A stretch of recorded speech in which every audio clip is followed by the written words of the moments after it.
হ্যাঁ শোন, আজকে না আমার হাজব্যান্ড আমাকে 1.5 লক্ষ টাকা দিয়েছে। হ্যাঁ, ওই যে কালকে আমরা একটা নেকলেস দেখেছিলাম না, আচ্ছা আমরা বিকালে গিয়ে ওটা নিয়ে আসবো। হ্যাঁ আচ্ছা ঠিক আছে। আর শোন, তোদের বাসায় কিন্তু একটা পার্টির আয়োজনও করব। আচ্ছা।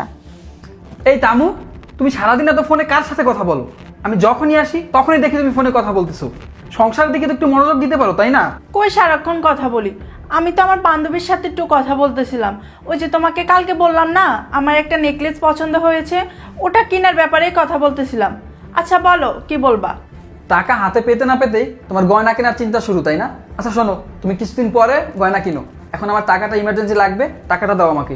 আচ্ছা দাঁড়াও, আমার হাতে কিছু টাকা আছে আর টেবিলের উপরে 1.5 লক্ষ। আরে আমি তো টেবিলের উপরেই টাকা রেখেছিলাম, টাকা কোথায়